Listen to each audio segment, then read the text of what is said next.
አኮኩሉ ፋሚሊ የመረጃ የምክርና የአውታረ መረብ መድረክ ነው። ለእናንተ ጠቃሚ የሆኑ መረጃዎችን በጤና፣ በትምህርት፣ በንግድና በተለያዩ የማህበራዊ ጉዳዮች ይዘላችሁ ይቀርባል።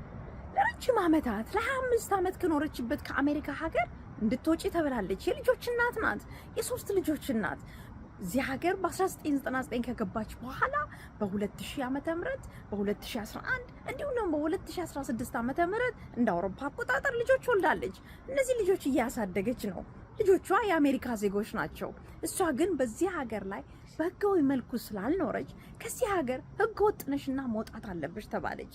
ምክንያቱም ከጠበቃዋ ጋር ከተመካከረች በኋላ በህጋዊ መልኩ አለመግባቷ ምንም ልትከራከረው ስለማትችል መግባቷ ከዚህ ሀገር መውጣቷ ውሳኔዋን እንዳለ ተቀብላ ግን ይሄ እንዲሰረዝ ፈልጋለሁ አለች። ለምን? ህግ በመጥቀስ ህጉ የሚለው ምንድነው? የሷ ከዚህ ሀገር ወጥቶ ወደ ኢኳዶር መባረሯ ብዙ አይነት ትልልቅ የሆኑ ጫናዎችን ለደህንነታቸው፣ ለዋስትናቸው፣ ለኢኮኖሚያቸው፣ ለልጆቿ በተለይ አስቸጋሪና ከባድ እንደሆነ የሚያሳይ ማስረጃ ካቀረበች እዚህ ሀገር ላይ እንደምትቆይ ውጪ የምትባልበትም ነገር እንደሚሰረዝ ይነገራታል። ይሄንን ይዛ ማመልከቻ ታስገባለች ማለት ነው።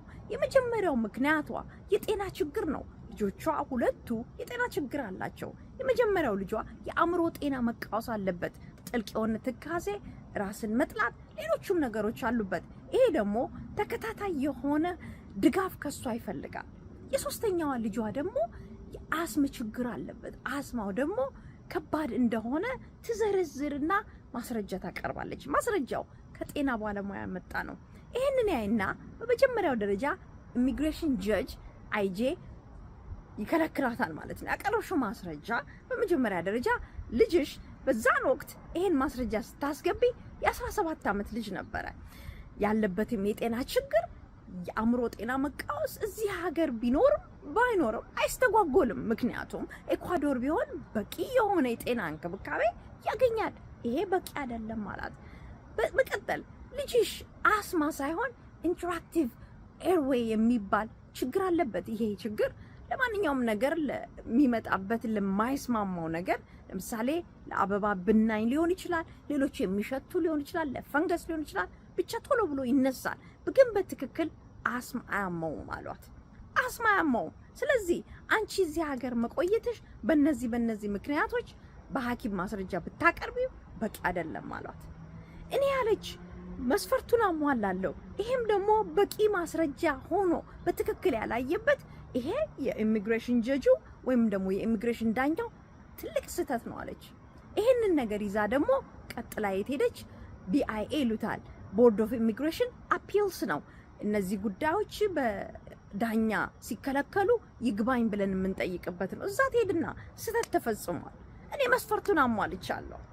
ኢሚግሬሽን ቦርድ ኦፍ አፒልስ ደግሞ ይግባኙን አይና ምንድነው ምክንያትሽ አለ። መስፈርቱ ማይጀመረ አንድ ሰው ከዚህ ሀገር እንዲወጣ ከታዘዘ በኋላ ያ ውጣ የሚለው ነገር የሚሰረዝለት በ4 መስፈርቶች ነው። የመጀመሪያው መስፈርት እዚህ ሀገር ላይ ለ10 ዓመት በተከታታይ መኖሩን ማረጋገጥ አለበት። ለ10 ዓመት ሲባል ከዚህ ሀገር ወጥቶ ሌላ ሀገር አለመሄዱ ወይም በሷ ጉዳይ ኢኳዶርም ሆነ ሌላ ሀገር አልሄደችም። ይሄን መስፈርት አልፋለች። በሁለተኛ ደረጃ ጉድ ሞራል ካራክተር፣ መልካም ስነ ምግባር አላት ወይ? በዚህ ሀገር ስትኖር ምንም ያጎደለችው ስሟ፣ ባህሪዋ በመጥፎ ሁኔታ አልተነሳም። ይሄን አሟልታለች። በሶስተኛ ደረጃ አሁንም ኢሚግሬሽን ኦፍ ቦርድ ኦፍ አፒልስ እያየ ነው ይግባኝ። በሶስተኛ ደረጃ የወንጀል ሬከርድ አላት ወይ? የወንጀል ስራ ሰርታለች ወይ? ይሄ አልኮል ጠጥቶ መንዳት፣ ሐሽሽ ወስዶ መንዳት፣ ሌሎችም በወንጀል ደረጃ የተዘረዘሩት በሷ ማህደር ውስጥ አለ ወይ? የለም። ይሄን አሟልታለች። በአራተኛ ደረጃ በልጆቿ በባለቤቷ ወይም በሷ ላይ የጤና ችግር አለ ወይ? ይሄ ከባድ የሆነ ብትወጣ ለደህንነት፣ ለቤተሰቧ፣ ለባለቤቷ፣ ለልጆቿ ደህንነት የሚያሰጋ ነው ወይ የሚል ነው። እሷ ያቀረበችው የጤና ችግር ነው። ቦርድ ኦፍ አፒልስ ደግሞ የይግባኝ ኮሚቴው ደግሞ አየና እነዚህ የጤና ችግሮች በምትሄጅባቸው ሀገሮች በቂ የሆነ መረጃ እርዳታ ታገኝባቸዋለሽ፣ ለልጆችሽ ይሰጥሻል። ምንም እንኳን የኢኳዶር የሕክምና ዘዴ እንደ አሜሪካ ባይሆንም ወይም ደግሞ በበቂ አለ ባይባልም የራሱ ችግሮች ቢኖሩትም እዛ ግን ሄደው በቂ የሆነ እንክብካቤ ያገኛሉ። ስለዚህ እነዚህ ምክንያቶች በሙሉ ውድቅ ይሆናሉ። ምንም ሶስቱንም ብታሟይም የመጨረሻውን ግን ስላላሟላሽ እኛን በበቂ ሁኔታ ስላላሳመንሽ ተቀባይነት የለውም። ስለዚህ ከ25 ዓመት በኋላ ምናልባትም ከ26 ዓመት በኋላ ከዚህ ሀገር እንድትወጪ ተብላ ታዘዘች። በመጀመሪያ ይግባኝ ባስገባች ጊዜ የመጀመሪያ ልጇ 17 ዓመት ነበር። አሁን ደግሞ አድጎ ከ21 ዓመት በላይ ሆኗል። ስለዚህ ይሄ ራሱ አቅመ አዳም የደረሰ ልጅ ስለሆነ ይግባኝሽ ውድቅ ተደርጓል የሚል ነው አንዱ ሌላው ምክንያት ያቀረቡላት ማለት ነው። ይሄ ልጅሽ ራሱን ችሎ ለመንቀሳቀስ እንደማንኛውም አዋቂ ይችላል፣ ከ18 ዓመት በታች አይደለም፣ ስለዚህ በቂ አይደለም ምክንያትሽ ብለው ወደ ሀገርሽ እንድትወጪ የሚለውን የይግባኝ ኮሚቴው ውሳኔው የዳኛውን የኢሚግሬሽን ዳኛውን ውሳኔ አጽድቆባታል ማለት ነው።